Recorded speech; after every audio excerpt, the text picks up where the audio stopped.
ಇನ್ನು ವಿಧಾನಸೌಧದ ಬ್ಯಾಂಕ್ವೆಟ್ ಹಾಲ್ನಲ್ಲಿ ಬಾಲ್ಯ ವಿವಾಹ ತಡೆಗೆ ರಾಜ್ಯ ಮಟ್ಟದ ಜಾಗೃತಿ ಆಂದೋಲನ ನಡೆಯಿತು. ಇದೇ ವೇಳೆ ರಾಜ್ಯ ಮಕ್ಕಳ ಹಕ್ಕುಗಳ ರಕ್ಷಣಾ ಆಯೋಗದ ಕರೆ ವೆಬ್ಸೈಟ್ ಲೋಕಾರ್ಪಣೆ ಮಾಡಲಾಯಿತು.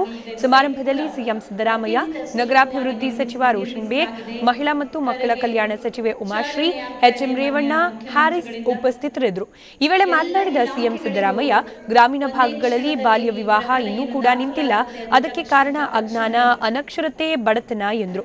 ಇದೇ ವೇಳೆ ಮಹಿಳಾ ಮತ್ತು ಮಕ್ಕಳ ಕಲ್ಯಾಣ ಸಚಿವೆ ಉಮಾಶ್ರೀ ಅವರದ್ದು ಕೂಡ ಬಾಲ್ಯ ವಿವಾಹ ಅಲ್ಲವೇ ಅಂತ ಸಿಎಂ ಕೇಳಿದ್ರು. ಇದಕ್ಕೆ ಕುಳಿತಲ್ಲೇ ಮುಗುಳ್ನಗುತ್ತಾ ಉಮಾಶ್ರೀ ಹೌದು ಎಂದ್ರು. ಇನ್ನು ಮಕ್ಕಳ ಆಯೋಗದ ಅಧ್ಯಕ್ಷೆ ಕೃಪಾ ಆಳ್ವಾರನ್ನ ಕೂಡ ಇದೇ ರೀತಿ ಪ್ರಶ್ನಿಸಿದ್ರು. ನಿಮ್ಮದು ಬಾಲ್ಯ ವಿವಾಹ ಅಲ್ಲವೇ ಎಂದ್ರು.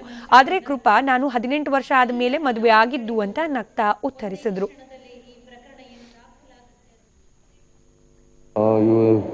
ಉಮಾಶ್ರೀ ಇದು ಬಾಲ್ಯ ವಿವಾಹ.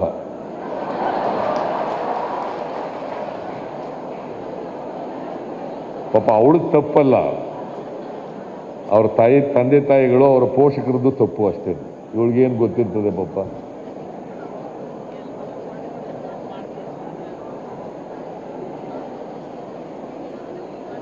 ಬಾಲ್ಯ ವಿವಾಹ ಮದುವೆ ಆದರೆ ಆ ಬೆಳೀತಕ್ಕಂಥ ಮಕ್ಕಳು ಅವ್ರ ಹಕ್ಕೆ ಕುಂಠಿತ ಆಗ್ಬಿಡ್ತದೆ.